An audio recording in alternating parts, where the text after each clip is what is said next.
할렐루야. 오늘도 이 아침 우리에게 허락하신 하나님께 감사드립니다. 어, 우리가 항상 기도하고 깨어서 우리 감사로 우리 주님 앞에 늘 나가기 원합니다. 오늘 말씀은 이제 시편 102편인데요. 우리가 제4권 예배 때 하나님을 찬양하며 부르는 그러한 시들로 전체적으로 되어 있습니다. 특별히 오늘 시편 102편은 제목이 길게 나와 있는데요. 고난당한 자가 마음이 상하여 그 근심을 여호와 앞에 토로하는 기도. 우리가 그 시편에 있는 내용들을 어제도 같이 말씀 나눴지만 우리 삶에서 우리가 당할 수 있는, 만날 수 있는 여러 가지 모든 경우들을 시편이 말하고 있습니다. 이 성경이 네 수로 구성되어 있는데 구약 성경의 첫 번째가 법, 하나님의 토라 말씀이고, 두 번째가 그 토라의 말씀을 어떻게 실천했는지 또 실천하지 못했는지에 관한 히스토리, 역사서가 있고요. 그리고 하나님 말씀에 순종치 않았을 때 하나님이 선지자를 보내어서 그들에게 하나님의 말씀으로 돌아오라고, 또 그리고 그들의 삶의 미래에 관한 그러한 메시지를 전했던 예언서가 있고, 또 하나님 말씀대로 살아가는, 말씀을 의지하여 살아가는 하나님의 백성들이 그렇게 살면서 일어난 많은 즐거움, 기쁨, 고난, 어려움, 또 승리, 또 패배, 실패, 또 헤어짐, 이 모든 그런 상황들에 대하여서 우리가 어떻게 그들은 하나님 앞에 믿음을 지키며 반응했고, 그리고 어떻게 기도했고, 그렇게 어떻게 승리했는지를 보여주는 것이 바로 대표적으로 시편에 있는 말씀이죠. 특별히 시편에는 다윗의 시가 굉장히 많고, 또 이름 모를 사람들의 그러한 그 간구와 찬양, 그러한 내용도 많이 있습니다. 오늘 102편은 누가 지었는지 모르는 그러한 그 시편의 내용인데요. 하나님께서 정말로 위대한 사람인 다윗의 그러한 그 기도만을 그 사람을 감동했을 뿐만 아니라 우리가 알지도 못하고 누구인지도 알지 못하는 이 사람도 하나님께서 성령으로 감동해서 그의 기도를 성경에 기록하시고, 그가 어떻게 우리가 일상 속에서 살아가는 우리의 옆집 아저씨와 같고, 또 우리 집사님이나 원사님이나 또 그런 우리 같이 옆에 있는 성도와 같은 어떤 사람의 그 기도를 하나님께서 감동하셔서 성경이 되게 하신 이 말씀이 시편 102편입니다. 이 시편 102편의 역사적인 배경은 바로 바벨론 포로 당시에 정말 캄캄한 그런 상황에서 하나님 앞에 부르짖는 그런 기도이죠.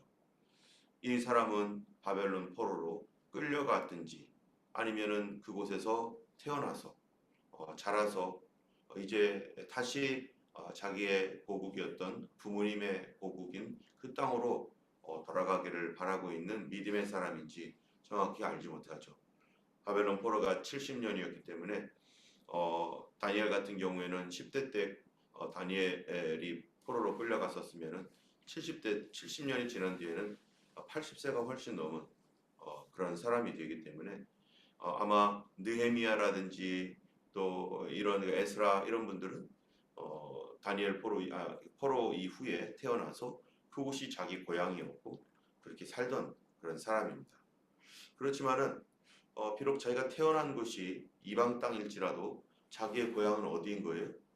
자기의 본래 신앙의 고향은 예루살렘이고 이스라엘이죠. 그래서 성경에 보면은 아브라함에 대해서 뭐라고 말합니까? 그가 할 수만 있었으면은 자기 고향으로 돌아갈 수 있었지만은, 그러나 그는 더 나은 본향을 사모하여 그래서 고향으로 돌아가지 않았다, 이런 말씀이 있죠. 그 우리의 고향은 내 몸이 태어난 곳, 내가 어렸을 때 자라난 곳이 고향이지만, 그러나 본향이라는 게 있죠. 본향, 원래 나의 소속. 우리도 원래 나의 소속이 다 있는데 그 본향은 어디라는 겁니까? 바로 하나님 나라라는 거죠. 이 사람 자기의 고향은 어쩌면은 이 바벨론의 어느 지역일 수 있습니다. 그런데 믿음을 갖게 되면서 하나님의 말씀을 보면서 하나님 내가 원래로 가게 되어 있고 하나님께서 우리에게 가도록 약속하신 것 그것은 바로 여기가 아니라 나의 고향이 여긴 것 같지만 그러나 나는 실제로는 어디에 가야 되는 거예요? 바로 예루살렘으로 다시 이스라엘 땅으로 가는 것 그게 하나님의 뜻이라는 것이 명백하기 때문에 그렇습니다. 그는 이 땅에서 하나님 앞에 자기가 어쩌면은 이 사람이 정확하게 누구인지 모르기 때문에 어, 가능하면은 어쩌면은 뭐 연세가 굉장히 많아서 그때 끌려왔던 사람이든지 아니면은 그런 경우에는 많은 분들이 돌아가셨겠죠 벌써. 예, 30세에 끌려왔으면은 벌써 100세가 되었으니까 많은 분들이 돌아가셨을 거고 그렇지 않으면 상당수는 여기서 태어난 사람일 것입니다. 그가 어쩌면 가보지도 않았었던 이스라엘에 대하여 사모하면서 하나님 앞에 부르짖고 있는 그런 내용. 우리나라의 제일동포 같은 경우 그렇죠. 그런 배경 안에서 쓰여진 성령의 감동으로 쓰여진 이 말씀입니다. 그가 이렇게 기도합니다. 여호와여 내 기도를 들으시고 나의 부르짖음을 주께 상달하게 하소서.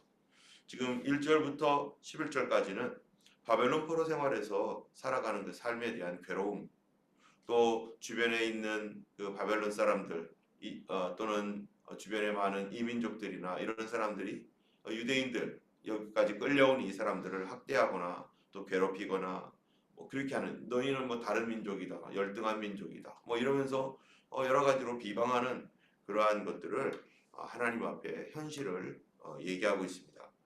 2절에 나의 괴로운 날에 주의 얼굴을 내게서 숨기지 마소서 주의 귀를 내게 기울이사 내가 부르짖는 날에 속히 응답하소서. 우리는 여기에서 호주에 살면서 뭐 호주는 모든 사람들의 인권을 잘 보존해주고 또 이렇게 인종차별이나 이런 것들이 거의 별로 없는 그러한 그 좋은 나라죠. 한국이 오히려 인종차별이 더 많죠, 그죠? 우린 단일 민족으로 살아왔기 때문에 옛날에 이제 뭐예요? 그 다문화 가정이라든지 또는 외국 사람들 이렇게 보면은 이상한 눈으로 바라봤던 그런 시절이 있었고 지금도 한국은 오히려 호주보다 훨씬 더 그런 그 차별이 심한 나라이기도 합니다. 또 특별히 일본에 징용으로 끌려가서 또 있었던 분들은 제일동포 같은 경우에 옛날에 조생징이라고 하고 또 막 여러 가지 모욕적인 얘기를 들으면서 사회적으로도 불평등한 어떠한 그런 삶을 살고 또 학교에서 그렇게 다닐 때 어려운 삶이 있죠. 특별히 오늘날에는 일부러 그런 나라로 가는 사람도 있습니다. 선교사들 같은 경우에 정말로 한국에서 좋은 교육 받을 수 있는데 못 사는 나라, 가난한 나라 그런 나라들로 갈수록 어떻겠어요? 더 많은 그 의식이 깨어 있지 않기 때문에 다른 나라 사람들이라든지 다른 민족 사람들에 대하여서 훨씬 더 강력한 그 차별이 더 많이 존재하는 곳이 바로 그런 곳입니다. 그래도 이 서양 사회나 이런 그 기독교적인 문명 또 깨어 있는 나라에서는 우리가 다 동등하다라고 하는 그런 입장이 있지만 인도 같은 경우는 벌써 카스트 제도로 하는 이런 제도로 인해서 또 여러 가지 사회적인 어떠한 그 관습이나 습관들이 자기들과 다르면은 배척을 하거나 적대시하기까지 하는 거죠. 그런 곳에 복음을 전하겠다고 간 선교사들은 그렇게 가지만 그들의 자녀들은 거기 있는 국제학교를 다니는 아이들은 그나마 그래도 좀 괜찮지만 국제학교가 아닌 현지 학교를 다니는 아이들도 굉장히 많습니다. MK라고 해서 미셔너리 키즈 아이들 정말 다 얼굴도 다른 나랑 다 다른 아이들 그리고 언어도 다른 아이들 그리고 신앙까지 다른 아이들 특별히 이슬람 지역에 있는 그러한 곳에 있는 그 미셔너리 키즈들 이런 아이들은요 지금 자기만 크리스찬인 거예요. 남들은 다 뭐예요? 다 무슬림들이고. 그러다 보니까 공격이 막 들어오고 어떤 아이들은 막 상처를 받고, 예, 그런 아이들이 실제적으로 많이 있습니다. 또 베트남이라든지 또 이러한 그 여러 그런 국가들, 중국 뭐 이런 곳에 가서 정말 국제학교를 다니지 못하는, 형편상으로 그렇지 못하는 선교사님들 많거든요. 이런 경우에 그 자녀들은 계속해서 따돌림을 당하거나 또 그 안에서 어려움을 당하고 있고, 또 이런 일들이 많이 일어나서, 그래서 그런 아이들을 또 특별히 한국에서 초청을 해가지고 또 교육도 시키고 또 다시 돌려보내기도 하고, 아이들도 정말로 이 미셔너리 아이들은 비자발적인 미셔너리가 되었죠. 부모님이 선교사다 보니까 거기 가서 그렇게 하고 있으니까. 여기에 이 이스라엘 그 포로로 끌려간 이 사람들, 뭐 여러 가지 이유가 자기들의 상황과 형편이 있지만, 그 안에서 예를 들어서 그 아이들이 학교를 다니거나 그럴 때 받게 되는 그런 여러 가지 민족적 차별이라든지 신앙적 차별이라든지 이러한 많은 것들이 그 당하는 부모뿐만 아니라 자녀들에게까지도 그런 것들이 있을 때 아이들이 학교 갔다 오면 어떻겠습니까? 아이들이 학교에서 이 그러한 어떤 어려움을 당할 때 차라리 내가 당하면 차라리 나을 텐데, 아무것도 모르는 어린 아이들이 그런 일을 당하는 걸 보면은 그 신앙의 부모님들이 얼마나 마음이 아프고 그렇겠습니까? 이러한 모든 것들이 섞여서 정말 괴로운 날. 또 어떻게 이거를 해결할 수 없는 이런 상황 속에서 하나님 앞에 부르짖고 있는 것이 바로 오늘 이 본문인 것이죠. 3절에 보면 내 날이 연기같이 소멸하며 내 뼈가 숯같이 탔음이니이다. 얼마나 참 마음이 힘들고 어려웠으면 연기같이 소멸하고 뼈가 시커멓게 탔다. 정말 이 그의 그 마음의 그 고통이라고 하는 것들이 정말 우리가 생각하는 것 이상으로 정말 너무너무 현실적으로 어려운 가운데 있습니다.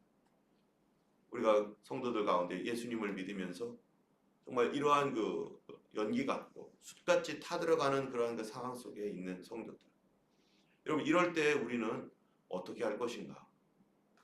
이런 문제 앞에서 하나님께서 이것을 우리에게 허락하셨다라면은 우리는 어떻게 이 문제들을 앞에서 반응할 것인가? 그것이 바로 시편이죠. 내 몸이 내 마음이 숯과 같이 탈 때, 4절에 음식 먹기도 잊어버리고 마음이 풀같이 시들고 말랐습니다. 여기에 보면은 마음이 풀같이 시들었다. 그냥 풀이 아니라 우리가 이렇게 옛날에 풀 베잖아요. 풀을 베면은 한 여름에 풀을 베거나 이러면요. 그 베어져 있는 풀, 이제는 뿌리가 잘려졌잖아요. 그러면은 뜨거운 태양 아래서 말라가는 거죠. 그런 풀을 얘기하는 겁니다. 그래서 이제 소망이 없는 거예요. 이제 말라서 타들어가서 이제 죽으면 끝나는 그러한 상황까지 그가 지금 포로 생활 가운데 있는 것이고, 또 5절에 탄식 소리로 나의 살이 뼈에 붙었나이다. 정말 이러한 경우를 많이 성도들 가운데, 하나님의 백성들 가운데서 또 믿지 아니하는 사람도 많습니다. 그래서 정말 이거 말할 수 없는 그런 그 괴로움, 사랑하는 사람들 때문에 또 여러 가지 경제적인 문제 때문에나 뭐 어떻게 앞뒤로 봐도 이게 소용이 없는 어떤 그런 상황 속에서, 그래서 나는 광야의 올빼미 같고 부엉이 같이 되었다. 여러분, 올빼미와 부엉이의 특징이 뭡니까? 밤에 안 자요. 올빼미 부엉이는 뜬 눈으로 밤을 새우는 거죠. 밤에 잘 수도 없는 상황입니다. 마치 욥기에 보면은 욥이 밤에 잘 때 언제나 일어날고 아침에 일어나면 언제나 밤이 옳고 이렇게 하는 것처럼 밤낮으로 고통과 고민과 괴로움을 당하고 있는 그러한 그 상황. 내가 밤을 새우니 지붕 위에 외로운 참새 같으니이다. 내 원수들이 종일 나를 비방하고 대항하고 미친 듯이 날뛰는 자들이 나를 가리켜 맹세하나이다. 정말 자기 주변에 자기 편이 하나도 없는 겁니다. 나는 죄를 양식같이 먹으며 나는 눈물 섞인 물을 마셨나이다. 이러한 그 어려움을 당하는 사람들이 너무나 많습니다. 그리고 어제 새로 오신 그 성도님 한 분이 계시는데 저랑 좀 중보기도를 부탁한다고 해서 이렇게 오셨는데 그분이 하시는 말씀이 아들이 25살인데 이 아들 얘기를 하는데 막 눈물이 나려고 하시는 거예요. 왜 그런가 했더니요. 아들이 나이 25살인데 육종암에 걸렸대요. 육종암이 뭐냐면은 저도 잘 몰랐는데 이 뼈나 연골 또는 이 근육, 뭐 신경 뭐 이런 곳에 걸리는 그런 암인데 지금 암 사기가 되었습니다. 그래서 어느 부위에 있는지 정확하게 알지 못하지만 지금 그런 경우에는요, 이 몸 안에서 일어나는 게 아니고 몸 안에서 그냥 암이 퍼지고 이런 거와 달리 이거는 막 울퉁불퉁해요. 여기가 막 이렇게 막 어떤 사람은 여기 암이 걸리니까 여기가 막 이렇게 막 나오고 막 그 뼈 마디 가운데 막 푹푹 드러나고 무릎이 막 이렇게 되고 그 암덩이로 인해서 뼈들이 막 이렇게 문제가 생기고 이러한 그 암이 지금 4기까지 진행이 됐답니다. 이 정말 멀쩡하게 있었던 아들, 25살짜리 아들이 이제 그런 그 암으로 인해서 좀 고통을 받고 있어요. 그래서 병원에서 아마 제가 보기에는 두 분이 아내와 남편이 계속 번갈아 가면서 아들을 지켜야 되는 어떤 그런 상황인 것 같아요. 그런 어제도 아내분은 어떻게 못 오셨냐고 했더니 병원에 아들과 같이 있다고. 그래서 저녁에 또 메시지를 했더니 이제는 방금 아내와 교체했다고. 교대로 이렇게 한다고. 그래서 계속해서 아이를 지켜야 되는 25살 먹은 아들을 지켜야 되는 그런 상황입니다.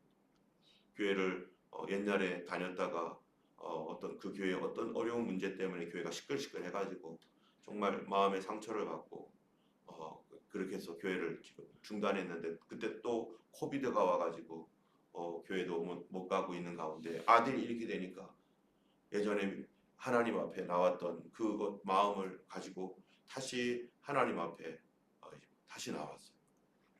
이 괴로운 마음 때문에 이분이 예전에 저희 교회 박마이클 목사님이나 이런 분들 오셨을 때도 교회도 그때 저희 교회도 방문했었다고 하더라고요. 사우스 어스빌에 있었을 때. 어쨌든 또 새벽에도 나와서 막 새벽에도 지금 아내는 지금 기도하고 있고 두 분이 온 가족들이 거의 그때 다 교회를 나가지 못하고 딸만 지금 계속 교회를 다니고 있는 상황이고 나머지는 그렇게 하고 있습니다. 지금 그 아들이 그렇게 하고 있을 때 자녀 부모된 심정에서 자기가 대신 아파줄 수도 없고 얼마나 마음이 괴롭고 아픈지 여기 아마 우리 이진환 집사님이 제일 그 마음들을 이해하시고 알 겁니다. 이런 가운데 정말 죄를 양식같이 먹고 눈물 섞인 물을 마시면서 이러한 고통을 받고 있는 그런 성도들이 하나님 앞에 다시 나와서 하나님 도와주세요 하고 나와 있는 그런 그분뿐만 아니라 다른 모든 분들도 마찬가지. 그래서 어제 그분은 저한테 중보기도 좀 해달라고 우리 아들을 위해서 기도해달라고 그러면서 마지막 하나님 앞에 하나님의 살려주심을 바라고 이렇게 교회에 나왔습니다. 또 그래서 저 새벽에도 나올 수 있으면은 가능하면 이렇게 나올 수 있도록 하시라고 하고서 권유도 하고 또 저녁에 이제 우리가 기도할 때 이분 최얼입니다. 아들 이름이 그래서 이 아들을 위해서 우리가 얼굴도 못 봤습니다. 한번 기회가 되면은 좀 찾아가서 로얄 하스피털에 있는 것 같은데 거기에서 좀 얼굴도 좀 보고 같이 기도하고 하는 시간을 좀 가지려고 하는데요. 저녁에도 우리가 기도할 예정입니다.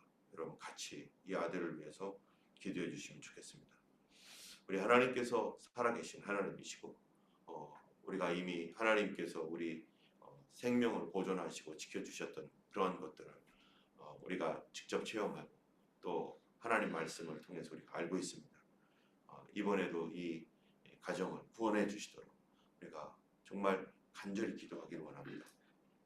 11절에 내 날이 기울어지는 그림자 같고 내가 풀에 시들어진 같으니이다.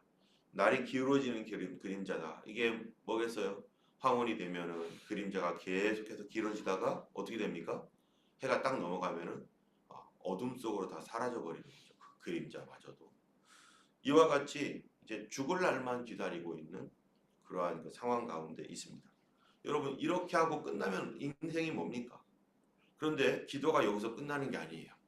이런 자기의 현재 상황을 이렇게 얘기하지만 그 다음 12절부터 이 22절까지는요. 소망의 마음, 이 하나님의 약속을 굳게 붙드는 신앙으로 그가 다시 일어섭니다. 여러분, 이게 우리의 믿음이죠. 우리에게는 내 현실이 있지만 이 현실 위에 누가 계셔요? 하나님이 계시죠. 우리의 구원의 반석이신 하나님, 우리 구원의 능력자 되신 하나님, 그분이 약속해 놓으신 것들을 반드시 이루시는 하나님. 그렇기 때문에 그 하나님과 우리가 소통한다라는 것은 우리의 소망이고 희망입니다. 우리가 왜 어려운 가운데 하나님께 나옵니까? 우리의 현실은 꽉 막혀 있어도 하나님은 우리를 거기서 건지실 수 있는 우리의 구원자이시기 때문이죠.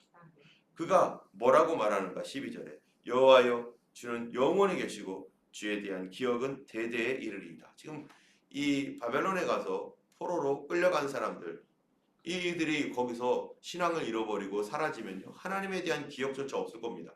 그런데 그가 하는 말이 하나님에 대한 기억은 영원토록 갈 것입니다. 벌써 소망으로 지금 하나님께 고백하고 있습니다. 그러면서 13절이 중요한 거예요. 그가 여기서 소망 가운데 말하는 이유가 있습니다. 주께서 일어나사 시온을 긍휼히 여기시리니, 지금 하나님께서 이렇게 할 거다라고 말하고 있어요. 지금 그 전에는 현실은 막 이렇게 어려운데 하나님께서 도와주실 거다라고 말하고 있는데, 그 근거가 뭐냐? 지금은 그에게 은혜를 베푸실 때라 정한 기한이 다가오미니이다. 여기에 정한 기한이 다가온다. 여러분, 이들에게 있어서 정한 기한이 뭡니까? 이미 예레미야서를 통해서 뭐라고 말씀하셨어요? 예레미야 29장에 보면은 70년이 차면 하나님께서 돌아오게 하겠다 라고 했던 약속의 말씀이 있습니다. 때문에 그가 이 약속의 말씀을 믿고 받아들인 거예요. 여러분, 우리가 아무리 하나님의 약속의 말씀이 있다고 하고 성경이 있다고 해도요, 지금처럼 구약 성경이 이렇게 편집되어서 이렇게 있지 않습니다. 그 당시에는 하나님의 말씀이 있는지 없는지도 모르는 사람들도 많죠. 지금은 성경이 이렇게 되어 있어 가지고 여기에 우리가 이게 성경 말씀이야, 하나님 말씀이야 하고 볼 수 있지만, 구약 시대는 지금 이 구텐베르크가 인쇄기도 발명하기 전이에요. 일리다 손을 쓰기 때문에 성경이라는 거는 보기도 1년에 한 번 보기도 힘들고, 성경 조그만 구절도 기록되어 있는 구절 일반 사람으로서 보기도 힘듭니다. 그런 가운데 그가 정한 기한이 다가오면, 주님의 그 날이 다가오고 있다라고 하는 것은 예레미야가 쓴 그 하나님의 말씀이 이 성경을 그가 아는지 모르는지 정확하게는 모르죠. 어쩌면 이거를 볼 때 알고 있다라고 생각을 합니다. 그런데 여러분, 성경을 가지고 있고 성경에 하나님께 대한 소망의 말씀, 우리에 대한 약속의 말씀, 너는 부르짖으라 내가 응답하겠다, 기도해라, 구해라, 찾아라, 내가 열어주겠다라고 했던 이 말씀을 들었다고 해보세요. 그러면 이 말씀을 듣고 그대로 믿는 사람 몇 사람 있습니까? 그대로 이건 나에게 주신 말씀이야. 여러분, 여기에 있는 모든 말씀을 내 말씀으로 다 그대로 받고 있습니까? 아니면은 그거는 그렇게 쓰여 있는 거지 하면서 하나님 말씀을 말씀으로 인정하지 않고 있습니까? 이 사람은 하나님의 말씀을 그대로 그거를 하나님의 말씀으로 받고, 하나님 정한 기한이 다가오고 있다라고 말씀하고 있습니다. 70년이 다가오고 있습니다 하면서 그가 소망을 가지고 기도하고 있습니다. 여러분, 우리가 오늘 시편의 말씀이나 내일 또 모레 계속 말씀을 보고 성경을 볼 때, 매일매일 읽어갈 때 우리가 어떠한 자세로 말씀을 받아야 됩니까? 이거 지금 오늘 내가 이 말씀 본 거 나를 위한 말씀, 하나님이 나에게 들려주시는 말씀, 내가 봐야 될 말씀이라고, 그 말씀 가운데 나에게 주시는 음성과 같은 말씀이 뭔가, 그거를 양식처럼 하나님 주시옵소서라고 그렇게 말씀을 하나님의 절대적인 말씀으로 영접할 때, 바로 이 사람처럼 그 소망의 말씀으로 하나님의 말씀을 영접할 때, 여러분, 그 말씀대로 나중에 됩니까 안 됩니까? 70년이 딱 차니까 성전이 탁 세워지는 그런 놀라운 일들이 일어나는 것처럼 우리의 눈에는 내가 귀로 들은 음성도 아니잖아요, 이 사람이. 그런데 하나님께서 주셨던 그 약속의 말씀들을 실제적으로 자기의 삶에 이루어질 줄 믿고 하나님 앞에 다니엘처럼 기도하는 사람이죠. 우리에게 하나님은 약속한 말씀이 많습니다. 특별히 기도에 대한 말씀들 많이 하셨습니다. 너희들 네 힘으로 안 되잖아. 하나님의 도움을 구해라. 하나님이 역사하신다. 하나님이 도와주실 것이다. 라고 하는 이 말씀을 생명의 말씀으로 영접하고 받아 먹어버리고 이 말씀 가지고 하나님 앞에 주여 성경에 이렇게 돼 있습니다. 응답해 달라고. 조지 뮬러가 그렇게 기도를 했죠. 조지 뮬러가.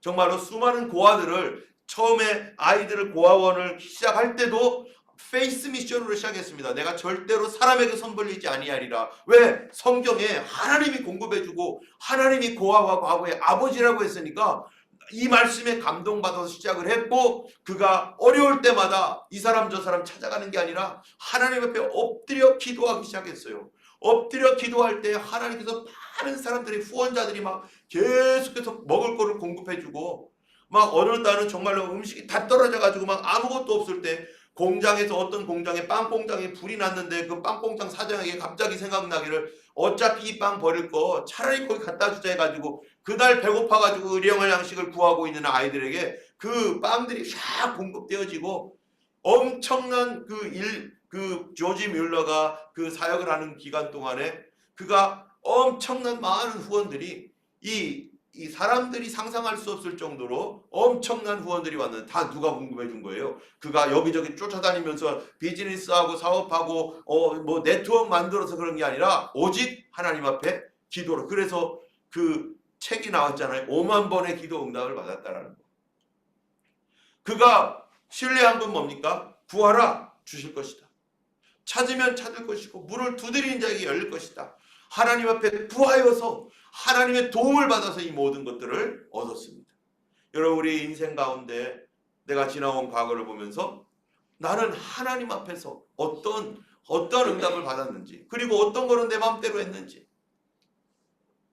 하나님의 말씀을 절대적인 말씀으로 신뢰하고 오늘도 이 말씀 먹고 약속의 말씀 받고서 오늘 기도하는 거는 하나님이 어떻게 하신다고 했어요? 응답하시겠다고 약속했습니다. 그 응답하겠다는 약속을 가지고 하나님 앞에 오늘도 주님 언제 주시겠습니까? 빨리 주세요. 어서 주세요. 라고 하나님 앞에 기도해야 되는 것입니다. 하나님의 말씀을 그냥 될까 말까가 아니라 그냥 믿고 하나님 빨리 주세요. 주신다고 성경이 약속했습니다. 여기 좀 보세요 하면서 하나님 앞에 그 약속의 말씀 가지고 나가서 하나님 앞에 기도하는 사람, 그 사람이 하나님의 응답을 반드시 받을 줄로 믿습니다. 오늘 우리가 기도할 때 여기에 있는 이 사람 정말 상황은 고난 속에 있지만 하나님 약속 때문에 그가 살아나고 일어나고 하나님께 소망을 갖고 그래서 14절에 주의 종들이 시온의 돌들을 즐거워하고 티끌도 은혜를 받고 문 나라가 결국 하나님이신 것을 보게 될 것이라고 그렇게 선포하는 것은 뭐 때문입니까? 바로 하나님께서 행하실 그 일들이 반드시 일어날 것이라고 그는 믿고 기도하고 있기 때문인 것입니다. 그리고 하나님은 그 기도대로 하나님의 약속대로 70년 만에 70년이 조금 차기 전에 무엇을 했냐면은 이스라엘 백성들을 돌아가게 하고 그리고 딱 70년 만에 516년에 586년에 무너졌던 성전 516년에 다시 성전이 세워져서 그들이 뭐하도록 된 거예요? 예배가 무너졌는데 예배가 다시 시작되는 것이 딱 70년 만에 예배가 시작되게 되었습니다. 우리 하나님은 변개하지 않고 특별히 17절에 빈궁한 자의 기도를 돌아보시며 그들의 기도를 멸시하지 아니하셨도다. 과거형으로 말하고 있습니다. 여러분 왜 미래의 형이 아니라 과거형으로 말하고 있어요? 그만큼 어떻게 하는 거예요? 그렇게 된 것을 믿고 하나님께 고백하고 기도하는 겁니다. 우리도 그렇게 하죠. 하나님 우리의 기도가 응답되지 않았음에도 불구하고 하나님 응답된 줄 믿습니다. 하나님 그렇게 하셨음을 감사합니다. 이렇게 우리가 고백하는 거는요. 그만큼 내가 믿고 있다라고 하는 확신 가운데 하는 것입니다. 때문에 우리의 기도가 과거형 기도가 되어야 돼요. 하나님 고쳐주신 걸 감사합니다. 하나님 우리와 함께 하셨습니다. 주님 성취되었습니다라고 하나님 앞에 과거형으로 기도하는 것. 왜? 우리는 성경 말씀이 있고 하나님은 살아계신 하나님이기 때문입니다. 우리 교회도 이미 받은 줄로 믿고 우리가 병 고침 받은 줄 믿고 우리 하나님께서 역사하시는 줄 믿고 오늘도 선포하며 기도하시는 우리가 되기를 주님의 이름으로 축원합니다. 기도하겠습니다. 거룩하신 하나님 아버지, 아버지께서 우리의